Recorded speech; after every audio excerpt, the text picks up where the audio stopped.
चलिए, BBA business economics first unit, ठीक है। Explain the nature, features, significance and limitation of business economics. Business economics क्या है बोले तो बिजनेस की पढ़ाई, ठीक है, बिजनेस की पढ़ाई, बिजनेस इकोनॉमिक्स। तो यहाँ पे जो है इकोनॉमिक्स पूरा जो भी बिजनेस इकोनॉमिक्स बोले तो पैसे से रिलेटेड जो भी पढ़े रहेंगी कारोबार की, ये पूरा बिजनेस इकोनॉमिक्स में कवर होगा, ठीक है। उसकी अहमियत क्या है, पढ़े तो क्या होता, मतलब बोलने का उसमें क्या पढ़ते और पढ़े तो क्या होता उसमें। Nature of business economics, answer reference में जाने। कैरेक्टरिस्टिक्स, खासियत क्या है इसकी अपने को, अगर पढ़े तो क्या फ़ायदे।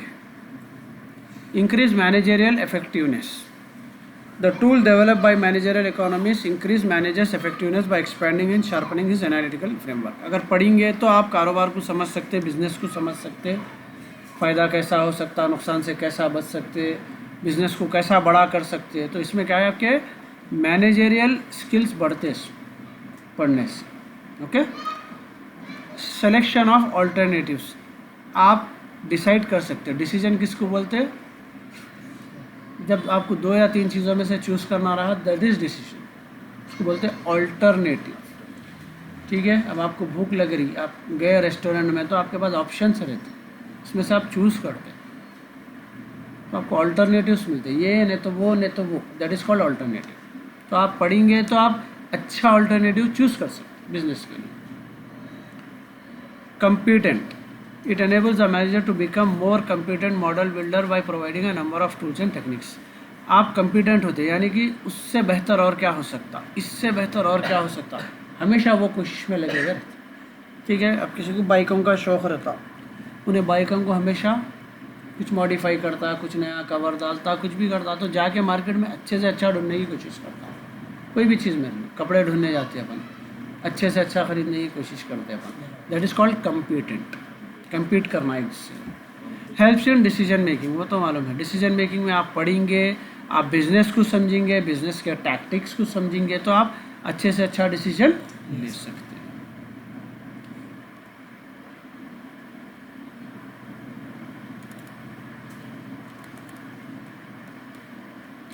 Helps in analysing business problem, same business में क्या क्या प्रॉब्लम्स आ रही, प्रॉफिट कम हो रहा तो कई को हो रहा, कॉस्ट बढ़ के हो जा रहा तो कई को हो रहा, ये सब चीज़ों को कब समझेंगे, जब अपने को नॉलेज करेंगे। मेथड्स ऑफ इवैल्यूएशन, आप बिजनेस को चेक करने के तरीक़े सीखते हैं। इवैल्यूएट बोले तो चेक करना, ठीक है, टेस्ट करना, ये सब चीज़ें क्या है, अपन ये पढ़ेंगे तो इसके अंदर सीख सकते हैं। प्रमोट्स कोऑर्डिनेशन, एक दूसरे के साथ मिलके काम करने का तरीक़ा बिजनेस में सीखेंगे। मैनेजर का रोल क्या है, सुपरवाइज़र का रोल क्या है, ठीक है, आपका जो कलीग रहता उसके साथ आप कैसा जो है मिलके काम करेंगे, ये सब आता हूँ।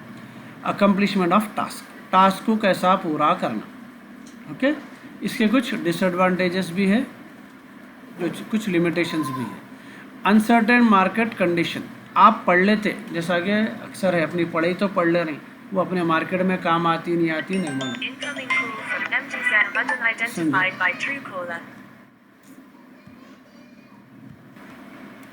कंटिन्यू।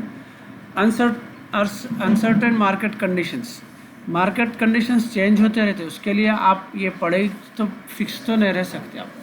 मार्केट में अब तुम्हारा कोई गुंडा सता रहा है, यहाँ नहीं सिखाते गुंडे से कैसा डील करना, अच्छी मिसाल है, ठीक है।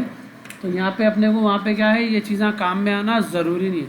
कंडीशन मार्केट का हमेशा सेम नहीं रहता। आपको लॉकडाउन आ गया था, वो तो एक्सपेक्टेड नहीं था, अब उसको हैंडल कैसा करते हैं, लेबरों के सैलरीज देना है, बिजनेस बंद है, आगे समझ में, कॉस्ट कैसा मेंटेन करना, ये सब चीज़ें, तो ये मार्केट कंडीशंस के हिसाब से आप पढ़े तो भी ज़रूरी नहीं है कि वैसे ही रहना, सर्टेन नहीं। Irrelevant, marginal analysis of product is not always as base, same वही है कि आप जो पढ़ रहे हैं सेम उससे रिलेटेड हर चीज़ मिलना आपको ज़रूरी नहीं, अलग हो सकता है कुछ, तो आप एक लिमिट तक पढ़ ले सकते, उसके बाद आपको खुद मार्केट में सीखना पड़ता। फ्यूचर इज़ अनसर्टन, सेम, आगे जो आउटपुट आएगा, प्रॉफिट आएगा, जो भी आएगा वो भी आपका ज़रूरी नहीं है।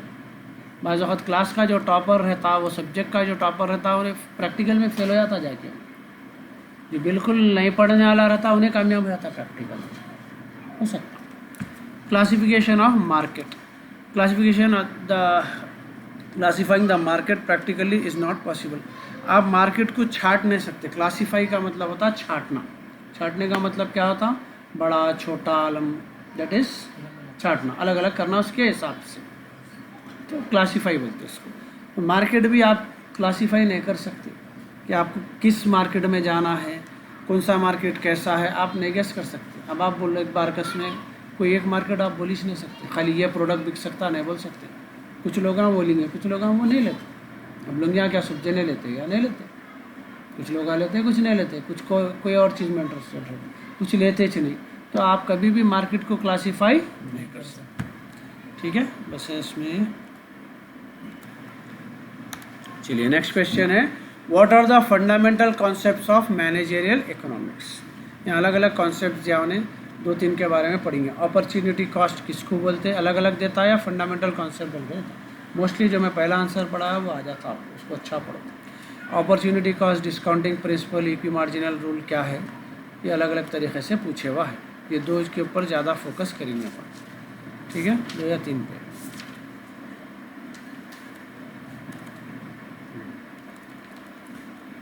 Opportunity cost. Opportunity cost is the most fundamental concept in economics. It is based on the scarcity and flexibility characteristics of productive resources. Opportunity cost represents the benefit or revenues forgone by pursuing one course of action rather than another. In other words, opportunity cost is the cost incurred in choosing the next best alternatives when a choice is made in favor of a particular alternative that appears to be the most desirable of all given alternatives. This implies that the next best alternative has not been chosen.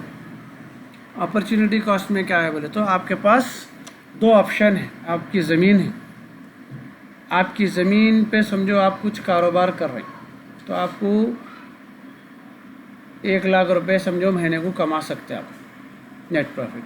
वो ज़मीन अगर किराए पे दे रही तो आपको 2 लाख रुपए किराया आ रहा खाली उसका, मगर आप चूज़ करें खुद करना, तो जो कॉस्ट एक्स्ट्रा आप छोड़ रही उसको बोलते हैं अपॉर्चुनिटी कॉस्ट। वो अपॉर्चुनिटी थी आप छोड़ रहे हैं।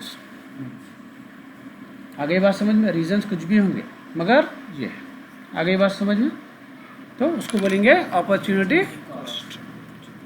अलग अलग एग्जांपल्स याद रखो उसके। उसके बाद मेन है यहाँ पे equi marginal principle. Equi equal से बनता, मार्जिनल मार्जिन फ़र्क जिसको बोलते हैं अपन, डिफरेंस, कितना मार्जिन है भाई बेचे तो difference. Okay, equi marginal principle is a fundamental concept in economic analysis. It plays a vital role in helping the managers in resource allocation strategies. It deals with the allocation of available resources among the alternative activities. Equi marginal principle says that an input should be so allocated that the value added by the last unit is same in all cases.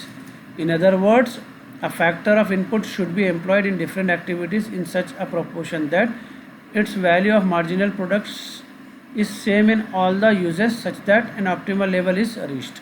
इसमें क्या है बोले तो equi marginal में क्या रहता है बोले तो कोई चीज़ अपन इस्तेमाल कर रहे तो उसको कितना भी जो है ना अलग अलग प्रोडक्ट्स में कोई भी चीज़ में यूज़ करो उसकी वैल्यू उतनी चले, ठीक है। एग्जाम्पल जो है आपको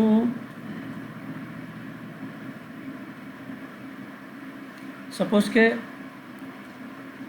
खाने के बाद मीठा लिए समझो, आप मीठा बिल्कुल कम खाते, आप थोड़ा ज़्यादा खाते, आप थोड़ा में बहुत ज़्यादा, तो मैं कितनी भी क्वांटिटी में आपको थोड़ा भी खाए तो आपका काम हो जा रहा, डेजर्ट खत्म, क्योंकि आपकी रिक्वायरमेंट उतना ही, लेकिन क्वांटिटी कम दे रहा हूँ मैं आपको थोड़ा ज़्यादा दे रहा हूँ, आपका भी डेजर्ट कंप्लीट हो जा रहा, आपका भी डेजर्ट हो जा रहा, मेरा भी कंप्लीट, मगर क्वान्टिटीज़ अलग अलग सर्व हो रही। तो सेम चीज़ की क्वान्टिटी अलग अलग सर्व होना, लेकिन सेटिस्फैक्शन इक्वल होना सब। आगे बात समझ में, जैसा कि अब ईदी बढ़ रही, छोटे बच्चे को कम ईदी मिलती, बड़े बच्चे को, इन्हें भी सेटिस्फाई, बात समझ में आ गई।